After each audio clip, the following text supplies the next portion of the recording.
Kompleto na ang Phase 1 sa Cebu Bus Rapid Transit. Pumustahon ta ang resulta sa gipahigayong route inspection kauban sa mga opisyal sa Cebu City Hall ug sa DOTR sa report ni Alan Domingo. Gipahigayon gani ang buntag ang site route inspection dala dry run sa CBRT nga gitambungan ni Cebu City Mayor Nestor Archival kauban ang mga opisyal sa Department of Transportation. Sakay sa bus, gisubay sa mga opisyal uban ang media ang ruta sa CBRT gikan sa terminal sa Fuente Osmeña agi sa Osmeña Boulevard hangtod na sa Natalio Bacalso Avenue ug dayon pabalik. Smooth ang biyahe.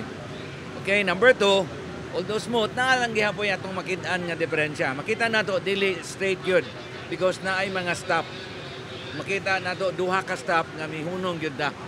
But gikan din sa Fuente Station going to the South Terminal Station, it only takes about 6 minutes. Now, kung wala pa ta maghunong, I'm sure it will be there by 4 minutes.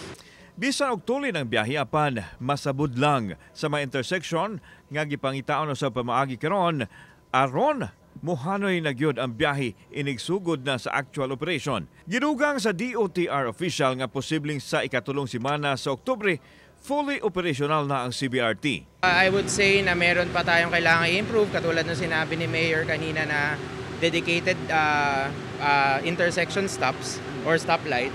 Pero sa ngayon, what we will request the LGU is to help us with manning yung mga intersections na yun kasi based sa previous runs namin, ang talagang pain point po ng project is yung mga pagtigil natin sa intersection.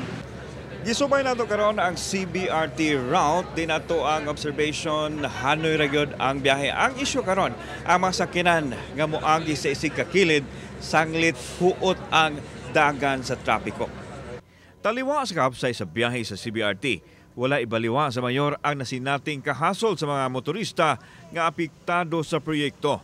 Mipasabot siya nga ang CBRT gitumong alang sa paghatag og kasayon sa mga sumasakay nga mugamit sa bagong sistema. Sa gisulti na ni Mayor Tami na ang ordinary passengers na musakay sa bus, mauna na sila yung mga VIP. Di ba?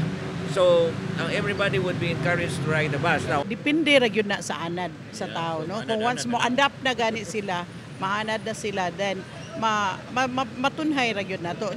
Adunay 20 ka bus ang mobiyahe sa CBRT gikan sa alas 6 sa buntag hangtod na sa alas 11 sa gabi. Ang minimum nga plitihan 15 pesos ug punan og 2.65 sa mosunod nga kilometro. Ang capacity makapasakay og 40 ngadto sa 80 ka pasahero ang matag bus. Well maintained ang atong buses, fully air conditioned with CCTV, with dashboard camera. Kauban si Clover Lumayag, ako si Alan Domingo. Balitang Bisdak.